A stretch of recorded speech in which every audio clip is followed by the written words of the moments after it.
क्या कारण है कि हर बार सरकार तभी एक्ट करती है जब तक किसान रिएक्ट नहीं करते। लेकिन सच्चाई यह है कि जब सरकार अनदेखी करती है आपकी, तो क्या चारा रह जाता है उनके पास, उनको सड़कों पर आना ही पड़ता है। 20 लाख करोड़ रुपए तो कॉर्पोरेट को वैसे ही दे चुके हैं दान के तौर पे। लेकिन अगर आप कहीं किसान का कहीं पैसा सोचते हो कि इसको दिया जाए या इसका हक बनता है, तो एक हाहाकार मच जाता है देश में। क्या कारण है कि जो कॉर्पोरेट के जो ये विलफुल डिफॉल्टर हैं, फ्रॉड्स हैं, इनको आज तक जेल में क्यों नहीं डाला गया? जिन लोगों को जेल में होना चाहिए था वो तो अपना लेविश हॉलिडे मना रहे हैं। आधे देश में किसान परिवार की औसतन आय 20,000 रुपए साल। महंगाई भत्ता मिलता है तब भी आप कहते हो कि महंगाई बढ़ रही है।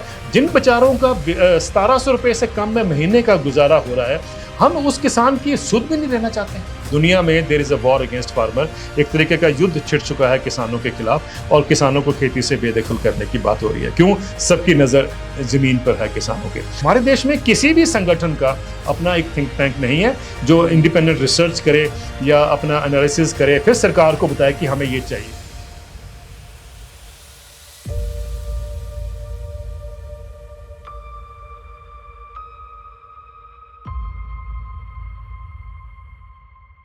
नमस्कार, सत श्री अकाल, आदाब। मेरा नाम मनदीप पुनिया है। आज हमारे साथ देवेंद्र शर्मा हैं। देवेंद्र शर्मा खेतीबाड़ी विशेषज्ञ हैं और खासकर खेतीबाड़ी और खाद्य सुरक्षा के मामलों पर लगातार लिखते बोलते हैं।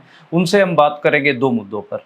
एक तो जो कर्जा मुक्ति है और दूसरा पूरा दाम। ये दरअसल किसानों का एक नारा है और किसानों को हर बार अपनी फसलों के दाम के लिए हर सीजन में आंदोलन करना पड़ता है और सरकार उनके ऊपर लाठियां भी चलाती है, उनको परेशान भी करती है और फिर उनको जाके कहीं उस सीज़न की फसल का एमएसपी या दाम मिल पाता है। हर सीज़न में किसानों को रोड जाम करना पड़ता है अपनी फसल को बेचने के लिए। अभी सूरजमुखी के किसानों का एग्जाम्पल। तो इसको आप कैसे देखते हैं कि ये क्या सरकारों की मंशा में ही दिक्कत है या फिर जो उनकी वाजिब मांग है एमएसपी की, उसको कैसे मतलब इस समझा जाए? देखिए मनदीप जी, ये बहुत दुर्भाग्य है देश का और ऑल्सो पॉलिसी प्लानिंग का। इसलिए मैं पॉलिसी प्लानिंग का कह रहा हूँ। कभी मैंने आज तक अपने पूरे कैरियर में कभी मैंने देखा नहीं कि जो कॉर्पोरेट के जो बॉसेस हैं वो जंतर मंतर पे बैठकर डिमांड करें कि हमारा कर्जा जो है, बैड लोन जो हो गया है, उसको माफ किया जाए। होता चुपचाप कमरे के अंदर हमें ये उससे मतलब काट दिया जाएगा उनका लोन और हमें बता दिया जाएगा कि हमने इतना कर्जा कॉर्पोरेट्स का माफ कर दिया है। पिछले 10 सालों में देखें तो हमने तकरीबन 13 लाख करोड़ रुपया कॉर्पोरेट का जो बैड लोन है वो हमने माफ किया है।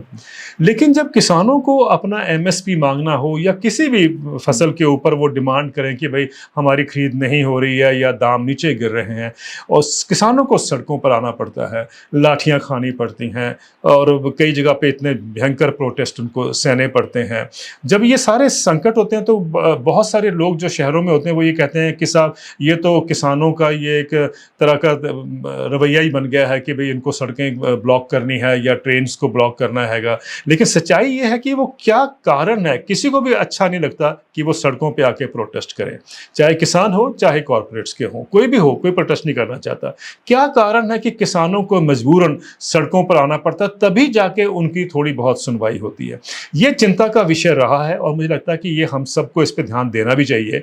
अब देखिए ना, हरियाणा में छोटा सा जो सूरजमुखी का जो आंदोलन था, छोटा ही था मैं मानूंगा, लेकिन छोटा आंदोलन के लिए भी, छोटी डिमांड के लिए भी उनको सड़कों पे आना पड़ा, लाठियां खानी पड़ी, जेल में जाना पड़ा। अल्टीमेटली सरकार ने वो बात मान ली। अगर ये बात पहले ही सरकार मान लेती तो फिर किसानों को क्यों सड़कों पे आना पड़ता? तो ये क्या कारण है कि हर बार सरकार तभी एक्ट करती है जब तक किसान रिएक्ट नहीं करते हैं। और मेरा यही मानना रहा है कि ये पॉलिसी प्लानिंग की एक बहुत बड़ी एक गैप रह गया है, या उनकी कहीं कहेंगे आप उनकी गलती भी है कि वो सिवाय कॉर्पोरेट्स के या एम्प्लॉइज के बाकी देश को वो कभी समझते नहीं है कि इनके साथ भी उसी तरीके से या उसी एक पैटर्न से हमें एक डिसीजन लेना है ताकि वो उनका भी फायदा हो और देश का भी फायदा हो। ये नहीं सोचा जाता। तो दुख होता है जब किसानों को हर बार प्रोटेस्ट करना पड़ता है और लोगों का ये इंप्रेशन है कि ये किसान तो जानबूझकर कोई सड़कों पर नहीं आता, जानबूझकर कोई सड़कों पर सोना भी नहीं चाहता इतने लंबे प्रोटेस्ट में। लेकिन सच्चाई ये है कि जब सरकार अनदेखी करती है आपकी, तो क्या चारा रह जाता है उनके पास, उनको सड़कों पर आना ही पड़ता है। अच्छा देवेंद्र जी, मतलब इसके पीछे एक आर्गुमेंट दिया जाता है एमएसपी के ऊपर कि देखो हम जो फसलों का दाम है वो ज़्यादा नहीं बढ़ा सकते, नहीं तो जो खाद्य जो दाम प्राइस हैं, बेसिकली जो असेंशियल फूड कमोडिटीज़ हैं, उनके दाम बढ़ जाएंगे और जो गरीब तबका है, मजदूर तबका है, उनका वो फिर कैसे उन चीज़ों को खा पी सकता है। तो जो ये आर्गुमेंट है, इसकी शुरुआत आप, इसकी जड़ें कहाँ से देखते हैं आप? देखिए ये इसको समझने के लिए हमें थोड़ा सा बड़े रूप पे मैक्रो जो पिक्चर है उसको समझनी पड़ेगी, बहुत जरूर पड़ेगी। अगर आप भारत में देखें तो 1930 के आसपास एक बॉम्बे में ये इनका गठन हुआ इंडस्ट्रियलिस्ट का, उसको बॉम्बे क्लब कहते हैं। बॉम्बे क्लब ने ये डिसाइड किया कि हम फूड के प्राइसेस को नीचे रखेंगे। फूड के प्राइसेस को नीचे रखेंगे क्यों? बड़ा स्पष्ट है कि फूड के प्राइसेस नीचे होंगे तो जो वेजेस हैं एम्प्लॉयज की वो बढ़ने का ज्यादा चांस नहीं रहेगा, मजदूरों का वेतन कम रखा जाएगा। तो वो उससे क्या हुआ कि भाई एक तो फूड प्राइसेस कम हो गए, मजदूरों का वेतन कम हो गया, तो उनका अपना जो प्रॉफिट मार्जिन है वो बढ़ जाएगा। तो ये एक सोची समझी रणनीति थी जिसके तहत बॉम्बे क्लब ने काम शुरू किया, और वही जो एक रणनीति थी उसी के तहत हमारे यहाँ देश में किसानों को हमने प्राइसेस दिए हैं फसलों के। लेकिन आप ये मत सोचे कि सिर्फ ये यहाँ पर हुआ है, ये ग्लोबल पैटर्न है। ये अगर आप देखें दुनिया में बड़ा इंटरेस्टिंग है कि अगर आप एक पेन लेना जाते हैं मार्केट में तो पेन के ऊपर एक दाम लिखा होता है। अगर आप एक बुक लेने जाते हैं मार्केट में, किताब लेने जाते हैं, तो उसके ऊपर भी एक दाम लिखा हुआ है। मोटरसाइकिल लेंगे तब भी एक दाम है, कार लेंगे तब भी एक दाम है। लेकिन क्या कारण है कि सिर्फ एग्रीकल्चर के जो प्रोड्यूस हैं उन्हीं के ऊपर दाम नहीं है? देखो ना, हर एक चीज के ऊपर प्राइस टैग है सिवाय एग्रीकल्चर प्रोड्यूस के ऊपर। एग्रीकल्चर के प्रोड्यूस के ऊपर कोई प्राइस टैग नहीं है। अब आप टमाटर लेके आए या आप प्याज लेके आए या आप जो भी फसल लेके मार्केट में आते हैं उसके ऊपर कोई दाम नहीं फिक्स होता, और वो बाजार के ऊपर छोड़ दिया गया है कि वो तय करेगा। बाजार क्या करता है कि वो बेसिकली उसको एक्सप्लॉइट करना है, क्योंकि एग्रीकल्चर से दो काम हो सकते हैं। एक तो चीपर लेबर मिलेगी आपको शहरों में, अगर रिफॉर्म्स आपने कामयाब करने हैं तो आपको सस्ते मजदूर चाहिए, और वो कहाँ से आएंगे? वो खेती से आएंगे। खेती से तभी लोग निकलेंगे अगर आप उनको दाम कम देंगे या नहीं देंगे। तो आपने एक इस तरीके की रणनीति बनाई है ग्लोबल कि आपको एग्रीकल्चर को डेलिबरेटली किल करना है, डेलिबरेटली सेक्रीफाइस करना है, और उसी के करके आपके इकोनॉमिक रिफॉर्म से वायबल रहेंगे। ये तो ग्लोबल नीति है। हमारे देश में जो है हम उसी का पालन कर रहे हैं। अब देखिए बड़ा इंटरेस्टिंग है, मैंने कई बार ये कहा है कि जब हम गेहूं का दाम अगर हम देखें, जब एमएसपी बढ़ता है, आप कह रहे थे, तो अखबारों में खबरें आती हैं कि साहब ये बढ़ जाएगा, एमएसपी अब इस साल बढ़ गया है तो दाम बढ़ जाएंगे गेहूं के और फूड इन्फ्लेशन हो जाएगी। हम बातें हम सब सुनते हैं, और हर फसल के बाद ये बात होती है, या हर एमएसपी जब अनाउंसमेंट होती है उसके बाद ये चर्चा में आता है। लेकिन अगर हम देखें थोड़ा सा उसको ब्रॉडर पिक्चर में जाएं, तो मैंने एक अध्ययन किया था कि 1970 में 76 रुपए प्रति क्विंटल था, 76 रुपीज पर क्विंटल। वो 45 साल के पीरियड के बाद 2015 में हमारा अध्ययन था जिसमें हमने देखा कि वो बढ़कर 1450 रुपए हो गए प्रति क्विंटल, यानी ये 19 गुना की बढ़ोतरी हुई। अगर आप एम्प्लॉयज की इनकम को करेंगे, अगर हम इनकम पैरिटी के नॉर्म से जाएं, तो मनदीप जी एम्प्लॉयज की इनकम जो है वो सिर्फ बेसिक पे और डीए, अभी जो उनको एमोलूमेंट्स मिलते हैं वो मैं नहीं गिन रहा हूँ, वो बेसिक पे और डीए जो है वो 120 से 150 गुना बढ़ गया। ठीक है, उसी 45 और अब तो सेवंथ पे कमीशन भी आ गया। सेवंथ पे कमीशन की बात अभी करते हैं, उससे ये तो मैं सिर्फ 2015 तक की बात कर रहा हूँ। हाँ जी, और अगर आप प्रोफेसर और कॉलेजेस के यूनिवर्सिटी के जो लेक्चरर हैं उनको देखें ना, तो उनकी 150 से 170 गुना सैलरी बढ़ गई है, बेसिक पे और डीए सिर्फ। और अगर आप जो स्कूल के टीचर्स हैं, क्योंकि स्कूल की टीचर्स की एवरेज जो सैलरी थी 1970 में वो 90 रुपए होती थी, तो 90 रुपए से बढ़ के आज वो 280 से 320 गुना बढ़ गई है। किसान की इनकम अगर गेहूं का हम एमएसपी से नापें तो सिर्फ 19 गुना बढ़ती है। आप मानेंगे कि अगर एम्प्लॉइज की सैलरी या प्रोफेसर्स की सैलरी भी 19 गुना बड़ी होती तो आधे तो आत्महत्या कर चुके होते या आधे नौकरी छोड़ चुके होते।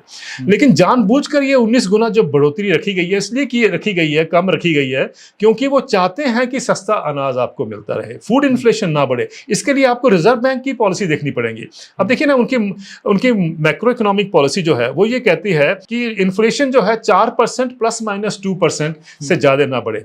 क्यों? क्योंकि उनको अपने जो है ना इकोनॉमिक रिफॉर्म्स के माध्यम से जो कॉर्पोरेट प्रॉफिट है उसको रिड्यूस नहीं करना है।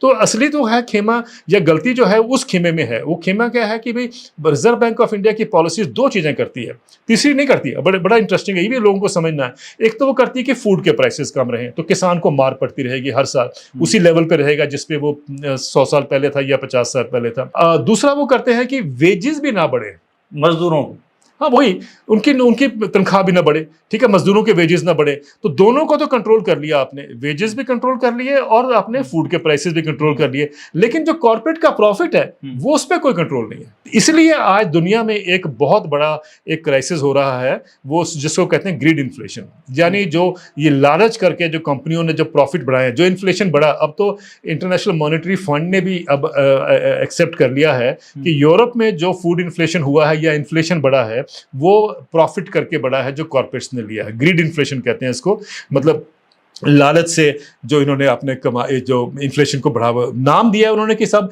पेंडेमिक में इतना नुकसान हो गया, फूड चेन या सप्लाई चेन में डिस्ट्रप्शन हो गई, ऐसा कुछ नहीं हुआ, और असली में इन्होंने अपने प्रॉफिट इतने जूम कर दिए। मतलब मेरा कहना है कि जो सेंट्रल बैंक है या हमारा जो रिजर्व बैंक है, वो सेंट्रल बैंक्स ये देखते हैं कि भाई प्रॉफिट में उनको जो कंपनी को मुनाफा होना है उसमें कहीं कमी ना आए, लेकिन एम्प्लॉयज़ को और किसानों को उनको उसी लेवल पर ही सैलरीज मिलें या उनको वेजेस मिलें, जो कि सदियों से चलता है। जैसे मैंने आपसे कहा ही है, 1970 और 2015 45 साल के पीरियड में अगर सिर्फ 19 गुना किसान का दाम बढ़ता है, तो आप देखिए किस तरीके से उसका गुजारा होता होगा, किस तरीके से वो अपना व्यवसाय चलाते होंगे। अभी जो क्राइसिस चल रहा है उसमें जो हमारे इकोनॉमिस्ट भी हैं या फिर जो कॉर्पोरेट लोग भी है, वो ये बोल के काम चला लेते हैं कि देखो जी सप्लाई चेन में दिक्कत थी, जो स्ट्रक्चरल दिक्कतें हैं उनके ऊपर वो नहीं जाते हैं। आपने उसकी तरफ इशारा किया, मतलब चाहे कॉर्पोरेट टैक्सेस को कम करने की बात हो इंडिया में, अरुण जेटली साहब अब नहीं है, उनके समय हुआ और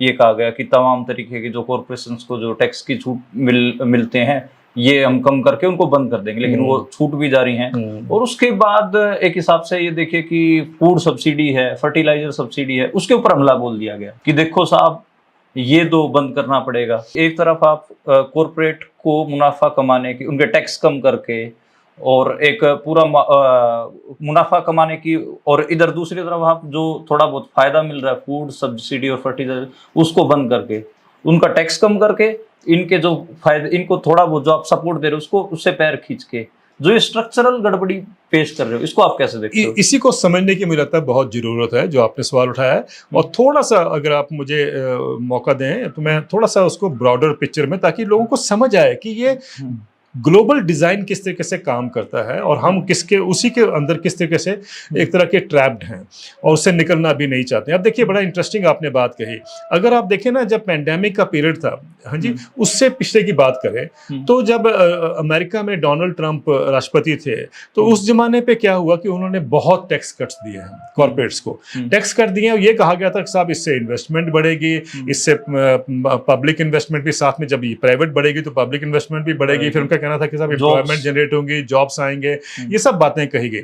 लेकिन पॉल क्रुगमैन जो नोबेल लॉरिएट हैं, उनका एक अध्ययन था, मुझे अभी तक याद है, जब 2019 में निर्मला सीतारमन जी ने कॉर्पोरेट टैक्स कम किया था, आपको याद होगा 30% से 22% पे ले आए थे, तो तकरीबन 1.5 लाख करोड़ यानी 1.45 लाख करोड़ रुपए का छूट दी गई थी, और ये हर साल की छूट है, एक साल की छूट नहीं है। 1.45 लाख करोड़, तकरीबन 1.5 लाख करोड़ रुपए की कॉर्पोरेट में टैक्स में छूट दी गई। तो उससे मैंने कहा था कि नोबेल लॉरिएट पॉल क्रुगमैन ने कहा है कि अमेरिका में जितनी भी छूट दी गई थी उससे ना तो एम्प्लॉयमेंट बढ़ी, ना ही उससे एक्सपोर्ट्स बढ़े, ना ही उससे इन्वेस्टमेंट आई है, तो उनका कहना था कि ये व्यर्थ गया। तो मैंने कहा था कि यहां पर भी वो व्यर्थ जाएगा, और आज देख लीजिए, आज कितने साल हो गए, 2019 सितंबर में ये हुआ था, 1.5 लाख करोड़ रुपए का हमने टैक्स एग्जेम्पशन दिया, हर साल वो हम टैक्स एग्जेम्पशन देते आए हैं, ना तो हमारे यहाँ इन्वेस्टमेंट बढ़ रही है, प्राइवेट इन्वेस्टमेंट नहीं बढ़ रही है, ना ही यहाँ पर जॉब्स क्रिएट हो रहे हैं, तो पैसा कहाँ गया? तो एक अमेरिका के इकोनॉमिस्ट हैं जेफरी सैक्स, वो भारत में आए थे और मैं उनकी बहुत कदर करता हूँ, कोलंबिया यूनिवर्सिटी से वो हैं, उन्होंने कहा था कि अगर आपने टैक्स कंसेशन दिए हैं, टैक्स कट्स दिए हैं, और उसके बाद जॉब्स नहीं बढ़ते हैं और पब्लिक आउटपुट भी नहीं बढ़ता, उसका इंडस्ट्रियल आउटपुट भी नहीं बढ़ता है, तो इसका मतलब है कि वो पैसा जो है उनकी जेब में गया। मैंने ये हर जगह कहा है कि जब हम छूट देते हैं इतनी बड़ी तो वो जेब में जाता है। मैं एक और उदाहरण आपको दूंगा, 2009 में ग्लोबल मेल्टडाउन हुआ था इकोनॉमिक्स का, अगर आपको याद होगा, इकोनॉमिक मेल्टडाउन हुआ था।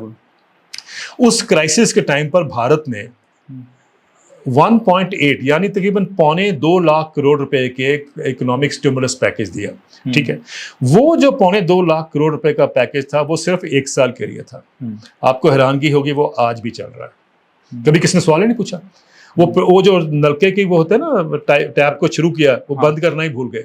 और वो आज देखिए, आप 20 लाख करोड़ रुपए तो कॉर्पोरेट को वैसे ही दे चुके हैं दान के तौर पे, लेकिन कभी किसने कहा ही नहीं। लेकिन अगर आप कहीं किसान का कहीं पैसा सोचते हो कि इसको दिया जाए या इसका हक बनता है, तो एक हाहाकार मच जाता है देश में कि ये व्यर्थ जाएगा पैसा, ये हम गलत दे रहे हैं। चाहे वो फर्टिलाइजर सब्सिडी हो, फूड सब्सिडी हो, या कुछ और भी स्कीम्स के माध्यम से जो हम सब्सिडी देना चाहते हैं, उसके ऊपर अटैक होता है। ये अटैक इसलिए होता है और ये उन्हीं के द्वारा होता है। अब आप देखिए कि कर्नाटका में जो ये हम जानते हैं कि जो आजकल एक डिबेट चल रही है कि भाई सरकार चाहती है कि 5 किलो राइस जो है किस लोगों को और दिया जाए, in addition to the national food security act के अंदर जो 5 किलो मिलता है, तो उसके ऊपर एक डिबेट चल रही है।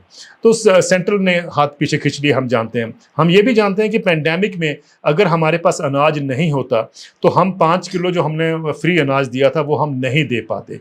और 5 किलो अनाज देने से मेरा ये मानना है कि 2 पेंडेमिक बचे। एक तो पेंडेमिक जो था जिसके ऊपर हमने फोकस किया था वो तो ठीक है, दूसरा पेंडेमिक तब हो जाता अगर लोगों के पास अनाज नहीं होता खाने के लिए। कितनी बड़ी सहूलत थी। आज एक अखबार लिखता है कि साहब इसको, ये जो अन्न भाग्य योजना है इसको बंद करिए। ये तो वही बात होगी ना, जब आपको याद होगा बंगाल फैमिन हुआ था ना, जब अकाल पड़ा था बंगाल में 1943 में, तो उसमें पैदावार में, प्रोडक्शन में कहीं फॉल नहीं हुआ था। लेकिन हुआ यह था कि अंग्रेजों की सरकार ने डाइवर्ट किया था फूड ब्रिटिश जो सोल्जर्स के लिए या बाहर भेजने के लिए, और उस समय आप जानते हैं तकरीबन माना जाता है कि 30 लाख लोग मरे थे। मुझे लगता है कि ये सोच वही नहीं है कॉलोनियल सोच। वो उस समय के वाइसरॉय से पूछा गया ब्रिटिश सरकार द्वारा कि साहब ये इतने लोग मर गए, आपका क्या कहना है? आपको हैरानगी होगी उसने चिट्ठी में क्या लिखा था। उसने लिखा था कि साहब ये तो वैसे मर जाने थे लोग, ये तो हमने अगर फूड डाइवर्ट किया है तो कोई बात नहीं, ये तो वैसे मर जाने थे। यही हाल वो अखबार का है जो कह रहा है कि साहब इस स्कीम को बंद करिए। देखिए आप, क्योंकि इस पे खर्चा हो रहा है। उनको ये लगता है कि ये पैसा भी है जो कॉर्पोरेट के हाथ में जाना चाहिए, क्योंकि कॉर्पोरेट्स का पूरा कोशिश ये है कि एक इंप्रेशन दिया गया कि साहब अगर आप गरीबों पे पैसा खर्चोगे तो फिस्कल डेफिसिट बढ़ जाएगा। अगर आपने ये टर्म सुनी हो कि जो वित्तीय घाटा बढ़ जाएगा, वित्तीय घाटा को 3% से कम रखने की बात कही गई है। कहीं ये किसी बाइबल में लिखा हुआ है कि 3% रखना है? ये देखिए कितनी होशियारी से किया गया है कि जो जितने भी बड़ी मास पॉपुलेशन है उसको जो खर्चा करना है वो 3% में ही सिकुड़ जाए। बाकी सारा जो है वो आप समझ गए, जो चेन है जिसको आपने कहा ना, वो वैल्यू चेन कह लीजिए, सप्लाई चेन कह लीजिए, उसके पास जाएगा। हाँ जी, यानी वो जो उसमें जो इंडस्ट्रीज इन्वॉल्व हैं, जो कंपनियां इन्वॉल्व हैं, वो उनके उसमें खाते में जाएगा। मुझे लगता है कि ये 3% वाली जो एक सोच है, जो कि एक एक्ट है भारत में जिसके तहत ये लाया जाता है, मुझे लगता है कि उसको भी दोबारा देखने की जरूरत है कि जो मेजॉरिटी पॉपुलेशन है, जहां पर देखो ना एजुकेशन भी, हेल्थ भी, एग्रीकल्चर भी चाहिए, उसमें तो आप पैसा नहीं खर्चना चाहते। अगर खर्च भी दो तो ऊपर प्रेशर आएगा मीडिया के हिसाब, ये गलत हो रहा है, ये बेकार जा रहा है।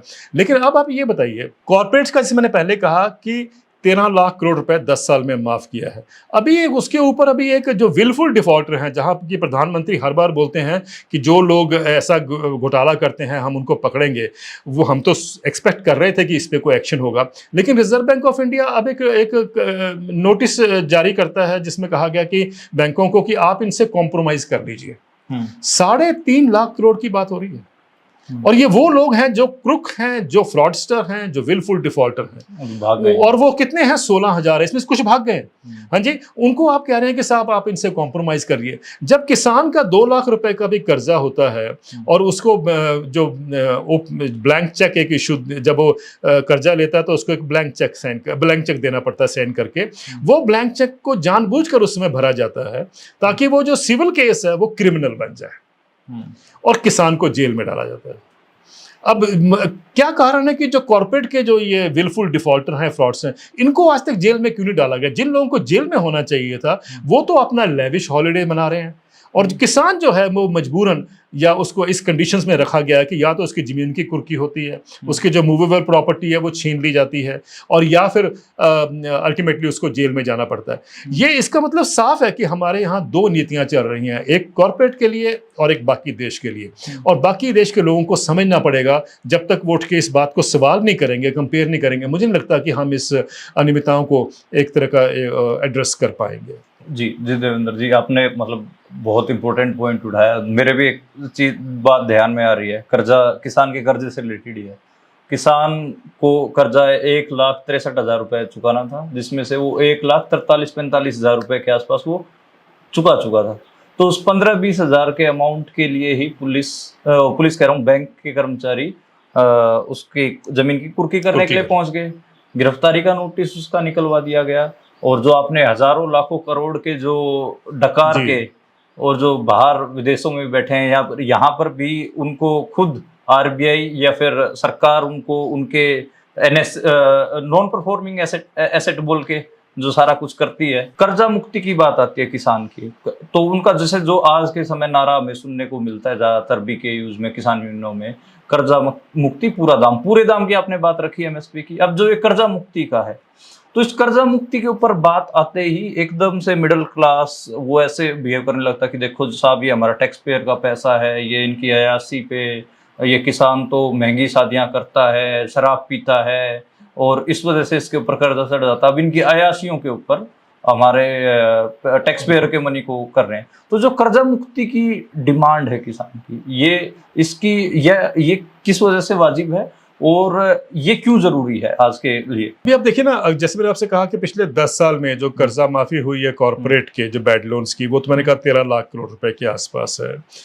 और अगर हम पिछले 5 साल में देखें तो जो कर्जा माफी एक तो अनाउंस की गई है किसानों की, और एक जो असली में होती है, तकरीबन 2.5 लाख करोड़ रुपए अभी तक माफ हुआ। और वो भी उसमें हमें समझना है कि स्टेट गवर्नमेंट्स उसको पहले पे करती हैं बैंक्स को। मतलब बड़ा इंटरेस्टिंग है, जब कॉर्पोरेट का माफ करना होता तो बैंक खुद ही कर देता है, और जब किसान का माफ करना होता है तो सरकार के ऊपर, स्टेट गवर्नमेंट के ऊपर बोझ डाला जाता है। अब मुझे ये समझ नहीं आता कि जब हम कॉर्पोरेट का माफ करते हैं तब हम स्टेट गवर्नमेंट्स के ऊपर क्यों मजबूर नहीं करते कि आप इसका राइट ऑफ करोगे, बैंक नहीं करेंगे।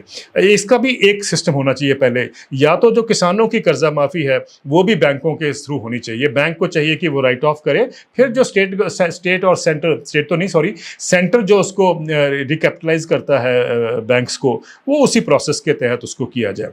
दूसरी बात जो बड़ी इंपॉर्टेंट है कि ये क्या कारण है कि जो लोग बाहर भाग गए या उनके ऊपर कुर्की नहीं होती है या उनके ऊपर जेल में नहीं डाला जाता है और जो किसान है उसको इस तरीके से रखा जाता है, उसको भी हम थोड़ा समझने की प्रयास करें। ये उसी एक सोच का हिस्सा है जो मैंने आपसे पहले शुरुआत में कहा था कि इकोनॉमिक डिज़ाइन को हम नहीं समझते हैं। वो इकोनॉमिक डिज़ाइन ये कहता है कि जब तक आप एग्रीकल्चर को सेक्रीफाइस नहीं करोगे तब तक, जो मैंने आपसे कहा कि वो जो लेबर फोर्स चाहिए, चीप लेबर चाहिए या दिहाड़ी मजदूर चाहिए इंडस्ट्री को, वो नहीं मिलेंगे। तो एग्रीकल्चर को सेक्रीफाइस किया जा रहा है, लोग वहां से निकले, शहर में आए। दूसरी एक प्रयास और भी है और वो ग्लोबल है। ग्लोबल ये है कि जो जमीन है वो किसानों के हाथ में है, तो जब किसान खेती से निकलेगा तो जमीन को हथियाने का एक रास्ता मिलता है। तो ये बैंकों के माध्यम से भी हम देखते हैं कि जमीन के ऊपर सबकी नज़र है, किसानों से जमीन ली जाती है कुर्की के माध्यम से। देखिए ना, अब राजस्थान में 19,000 किसानों को कुर्की हो गई है, पिछले 60 साल से उन्होंने लोन नहीं दिया है। 19,000 कोई छोटा नंबर नहीं होता है, और ये इस तरीके से आपको पता चलता है कि वो ज़मीन चली गई है। और फिर अब उसका लैंड बैंक को फिर ये ऑक्शन करेंगे, आप जानते हैं कौन उसको लेके जाएगा। मतलब मेरा कहना कि ये एक उसी पैटर्न में अगर हम देखते हैं तो ये किसान की जमीन भी ली जा रही है। और ये आप मत सोचें कि यहीं तक सीमित है जो मैं आपसे कह रहा हूं। अब ग्लोबली क्या हो रहा है कि क्लाइमेट चेंज के समय पे हम रहते हैं। क्लाइमेट चेंज का भी एक जो नैरेटिव है वो ये कहता है कि 1/3 जो ग्रीन हाउस गैसेज हैं, ग्लोबल ग्रीन हाउस गैसेज जिससे कि मौसम बदल रहा है, वो एग्रीकल्चर से आती हैं। ये ग्लोबल है, मतलब स्टडी जो नेचर की कहती है, नेचर मैगजीन जो है बहुत रिस्पेक्टेड है, उसकी स्टडी ये कहती है। तो अब ये क्या हो रहा है कि फोकस दुनिया का बदल गया। अब वो कह रहे हैं कि सब किसान को टारगेट करिए, इससे जो एग्रीकल्चर का जो सिस्टम है, उसकी इंटेंसिव फार्मिंग है, उससे निकाल कर, ताकि ग्रीन हाउस गैसेस का जो रिलीज है वो कम हो जाए। अब देखिए हॉलैंड ने क्या किया। हॉलैंड के पास तकरीबन 11,000 खेत हैं। उन्होंने ऑर्डर कर दिया है कि 3,000 किसानों को खेती से बेदखल कर दिया उन्होंने, और उसके रोष उन्होंने, किसानों ने ऐसा प्रकट किया, उन्होंने इतना ऑपोजिशन किया कि झंडे भी अपने उन्होंने उल्टे टांगे थे अपना गुस्सा दिखाने के लिए। अब 3,000 किसानों को खेती से वहाँ बेदखल किया जा रहा है। इंग्लैंड में तकरीबन 5,000 किसानों को बेदखल किया जा रहा है। न्यूजीलैंड में गाय के ऊपर, क्योंकि गाय से ये माना जाता है कि वो भी गलत है कि इससे गैसेस बहुत रिलीज होती हैं, तो इसके ऊपर टैक्स लग गया गाय के ऊपर, तो वहाँ पर भी खेती से मतलब लोगों को निकाला जा रहा है। तो एक प्रोसेस चल पड़ा है ग्लोबली, क्योंकि सबकी जो फोकस है, इंटेंशन है, वो ज़मीन के ऊपर है। किसानों के देखो ना 3,000 खेत अगर हॉलैंड में बंद होते हैं, छोटा सा कंट्री है, तो आप देख लीजिए कितना लैंड और अवेलेबल हो गया। तो ये जो एक प्रोसेस है कि लैंड को ग्रैब किया जाए, वो तो एक प्रोसेस के तहत चल ही रहा है और अब ये बढ़ेगा बल्कि। और मेरा हर जगह कहना है कि there is a war against farmers now. दुनिया में there is a war against farmer, एक तरीके का युद्ध छिड़ चुका है किसानों के खिलाफ और किसानों को खेती से बेदखल करने की बात हो रही है। क्यों? सबकी नज़र ज़मीन पर है किसानों के। ये जो सोच है, यही मैंने आपसे कहा, ये बैंकिंग सिस्टम में है। तो आपका सवाल मुख्यतः यही था कि ये क्या कारण है कि दोनों सिस्टम में हम देखें, कॉर्पोरेट में और किसानों के माध्यम से ये क्या होता है। एक बात तो ये होगी। दूसरी बात सर, हम ये नहीं समझना चाहते हैं कि जो किसान जो आज संकट में है या खेती के ऊपर जो कर्जा उसका बढ़ता जाता है, वो इसलिए बढ़ता है क्योंकि उसको एक तो उसको दाम नहीं मिलता।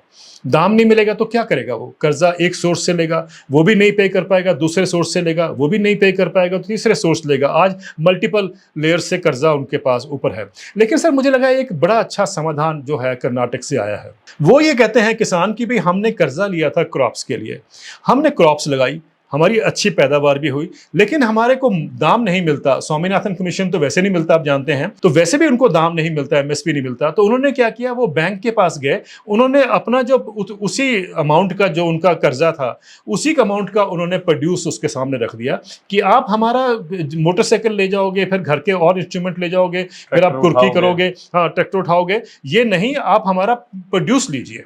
बैंकों को अब समझ नहीं आ रहा कि इसका क्या किया जाए। मुझे लगता है कि यही एक समाधान है, क्योंकि आफ्टर ऑल बिल्कुल सच है ये कि किसान ने तो प्रोड्यूस किया है और उसका नहीं बिक लिया, रहा, उसने तो क्रॉप लोन लिया और उसका नहीं अगर बिक रही है तो उसने क्रॉप ही वापस कर दिया आपको। तो इसमें गलती क्या है? अब मुझे चाहिए कि बैंक्स को अपना जो सिस्टम है इसको रेवेन्यू वाला वो बंद करना चाहिए, नया सिस्टम लेके आना चाहिए कि आगे से हम किसानों से प्रोड्यूस जो है वो उसकी रकम के उसके बनिस्पत जो है हम प्रोड्यूस भी उसकी एक्सेप्ट करेंगे। अब आप कहेंगे, एक सवाल उठता है, मैंने जब ये लिखा तो मेरे पे सवाल उठा कि साहब बैंक क्या करेगा, बैंक की एक्सपर्टीज नहीं है। मैंने कहा बैंक की एक्सपर्टीज तो ये भी नहीं है कि वो उसको मोटरसाइकिल को लेके या उसकी ट्रैक्टर को लेके वो ऑक्शन करे, वो तो उसकी एक्सपर्टीज नहीं है, लेकिन वो करते हैं। दूसरी बात है कि जमीन लेके वो कुर्की करा के जमीन लेके उसका भी तो ऑक्शन करते हैं। तो वो ये क्यों नहीं कर सकते कि वो अपने और स्टोरेज खोलें, क्योंकि बैंक कमर्शियल ऑर्गेनाइजेशन है, वो अपने और स्टोरेज खोले, स्टोरेज खोल के अगर उनके पास प्रोड्यूस ज़्यादा है तो वो टाई अप करें। आजकल देखिए मदर डेयरी है आपके पास रिलायंस फ्रेश है, बिग बास्केट है, ऐसी सब कंपनियों के साथ टाई अप करें, अपना फार्मर का प्रोड्यूस उनके माध्यम से मार्केट करें। क्यों नहीं कर सकते? बैंकिंग सिस्टम को तो बदलना पड़ेगा टाइम के साथ। मुझे लगता है कि अब एक समय आ गया है कि सारे देश को अगर हमने कर्जा मुक्त करना है तो हमें ये मांगना पड़ेगा, किसानों को भी समझना पड़ेगा, बैंक्स को भी समझना पड़ेगा कि किसानों की जो पैदावार है उसको जो उनका ड्यू बनता है उसके अनुकूल या उसके पैटर्न पे उसको एक्सेप्ट करें। और मेरा मानना है कि जिस दिन बैंक्स ने एक्सेप्ट करना शुरू कर दिया, आप देखेंगे कि किसानों का कर्जा जो है, जिसको हम कहते हैं ना कर्जा मुक्त खेती जो है, वो तभी हो पाएगी अगर हमने ये पैटर्न कर दिया। तो गलत क्या है? ये ठीक कह रहे हैं किसान, और मुझे लगता है कि अब गवर्नमेंट्स को ये एक्सेप्ट करना चाहिए। क्राइसिस बताया, ग्लोबल क्राइसिस जो आप समझाने की कोशिश कर रहे हैं, हॉलैंड के फार्मर्स का एग्जांपल देके या फिर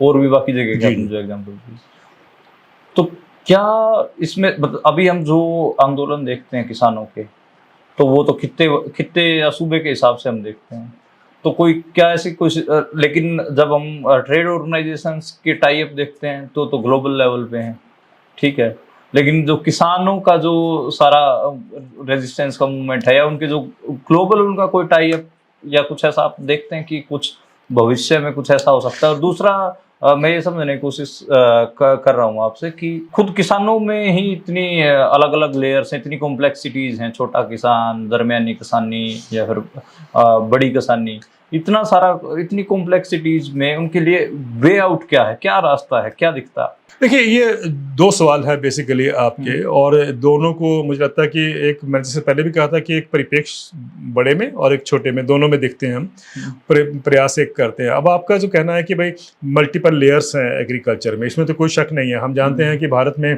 जिनके पास 5 एकड़ से कम रकबा है वो तकरीबन 86% किसान हैं, और ये भी जानते हैं कि जिनके पास बड़ा रकबा है या बड़ी खेती जो करते हैं, वो ऑफिशियल डाटा कहता है कि 1% से ज़्यादा किसान हैं देश में जिनके पास 10 हेक्टेयर से ज़्यादा ज़मीन है।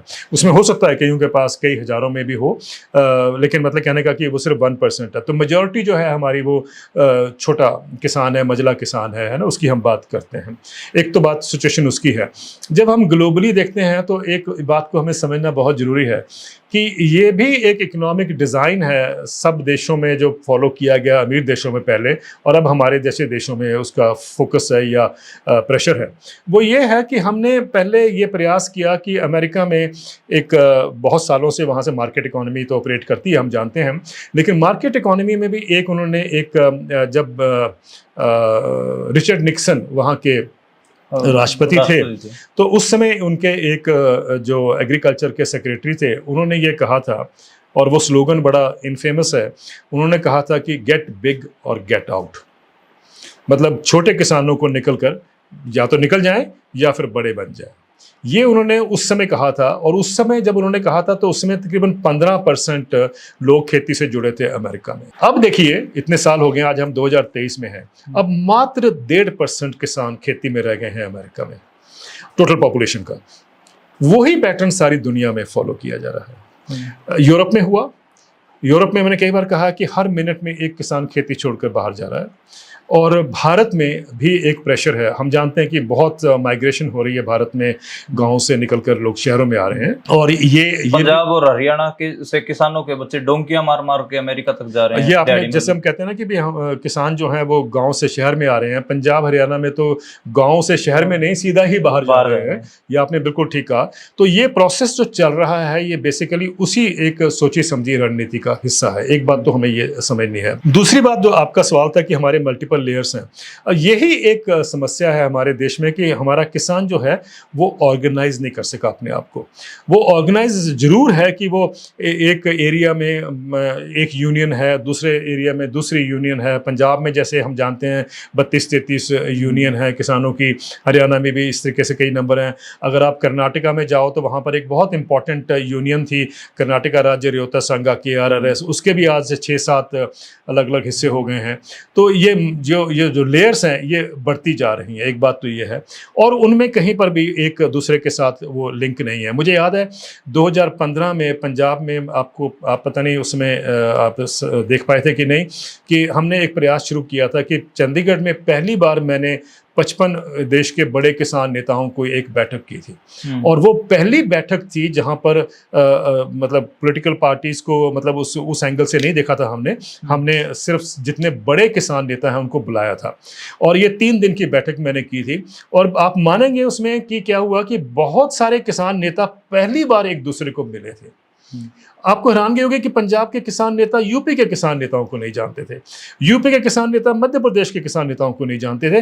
तो पंजाब के किसान कर्नाटका के किसानों को कैसे जानेंगे या तमिलनाडु किसानों को कैसे जानेंगे। पहली बार उस बैठक में एक दूसरे से मिले हैं, अपना जो कहते हैं ना एक्सचेंज हुआ है कॉन्टेक्ट्स का भी और ये सब का। और एक मेरा प्रयास यह था कि इनकी भागीदारी और जितनी बढ़ेगी तभी ये देश में एक कलेक्टिव जो आपने कहा ना एक वॉइस खड़ी हो जाएगी। हमने ऐसे 4 प्रयास किए थे। स्टार्ट किया हमने पंजाब से और देश के अलग अलग कोने में हमने 4 बार प्रयास किए।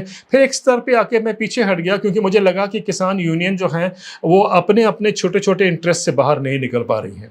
वो अभी तक भी एक देश में एक बड़ा आंदोलन खड़ा होना या देश में एक नैरेटिव बड़ा बिल्डअप करना या इन्फ्लुएंशियल कैपेसिटी में आना उस पर नहीं तैयार थे। वो क्यों था? क्योंकि अलग अलग लेयर्स थी, उनको जोड़ना बहुत मुश्किल हो रहा था। और अच्छा लगा मुझे जब ये आंदोलन हुआ तो उसी का ये परिणाम था, आउटकम था कि एक दूसरे को जानते थे, जानना शुरू हो गया था और उसी के प्रयास से एक दूसरे को मिले हैं, एक दूसरे का इनका जोड़ जो बना है वो उसी के आउटपुट से या आउटकम से वो निकला था।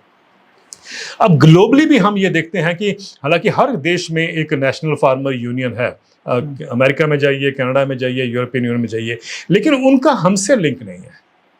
अब समय ये आ गया है कि हमें चाहिए कि हमारे जो यूनियन है या एक फेडरेशन जो बने देश की वो बाकी फेडरेशन से भी हिसाब करे। एक गैप और भी है मनदीप जी, हमारे देश के यूनियन आपने देखा है कि वो जोश है, सब कुछ है उनमें और बहुत उन्होंने दिखाया भी है करके अभी जैसे किसान आंदोलन में, लेकिन एक कमी रह गई है उनकी, कमी ये रही है कि जब मैं अमेरिका जाता हूँ, जब मैं अलग अलग देशों में यूरोप के जाता हूँ, तो वहाँ की नेशनल फार्मर यूनियन जब मेरे से बात करती है ना, या मुझे समझाती है, तो वो ये नहीं करती कि साहब सरकार ने ये कहा था तो हमारे पास कोई एनालिसिस नहीं है।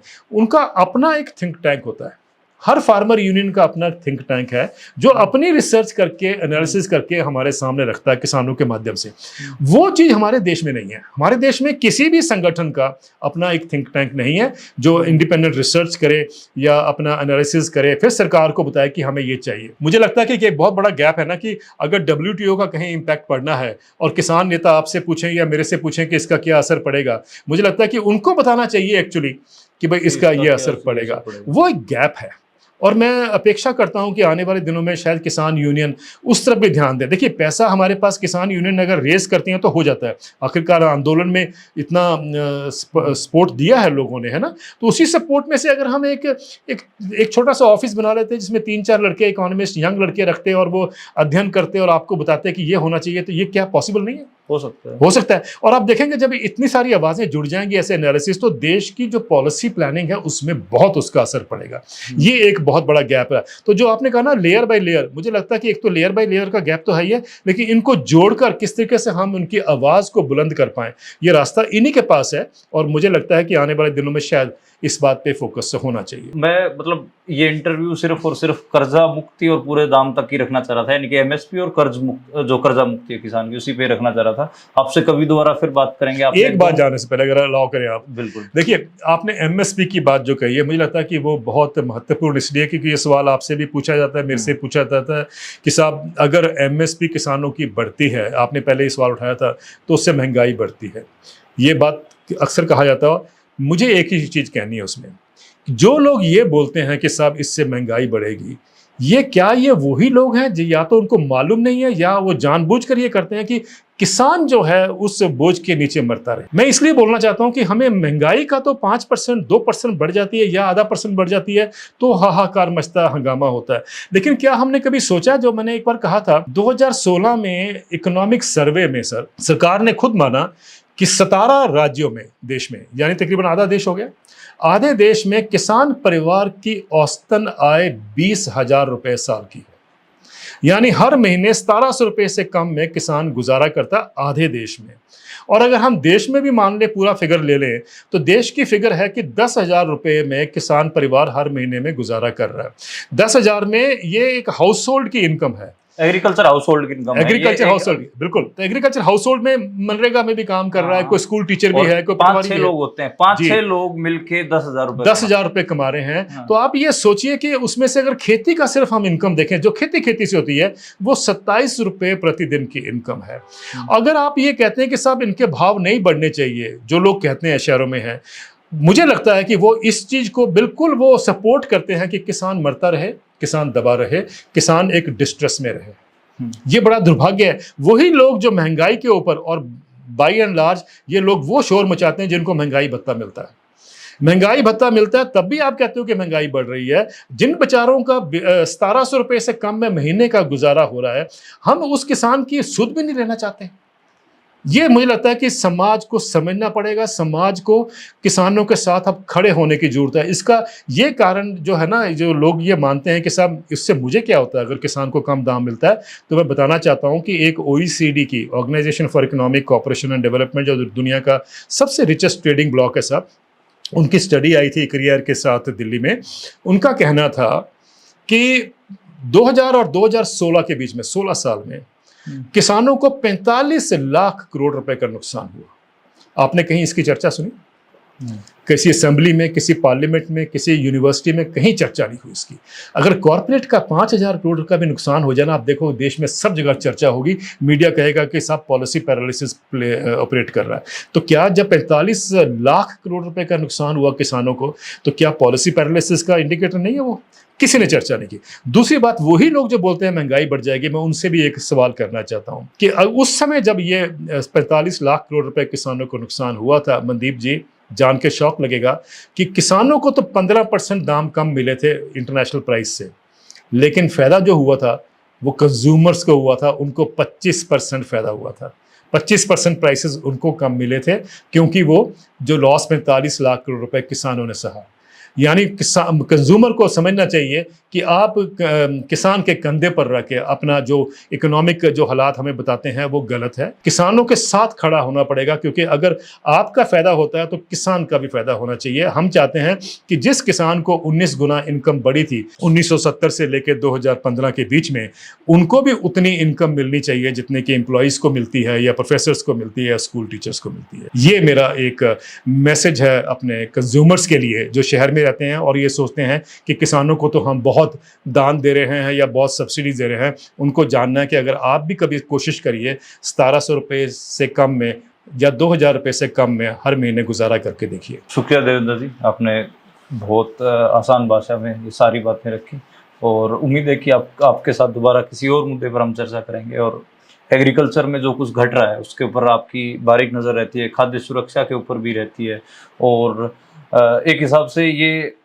हमारे लिए बहुत ज़रूरी भी है कि आप जैसे जो लोग हैं उनकी आवाज़ बार बार, जो हम क्लेम करते हैं कि रूरल प्लेटफॉर्म है, ग्रामीण प्लेटफॉर्म है, तो उन पर लगातार आती रहे, ताकि जो हमारे ग्रामीण ऑडियंस है वो भी आपकी बातों को समझ सके, उनको प्रोसेस और अपने अंदर समाहित कर सके। शुक्रिया। Thank you.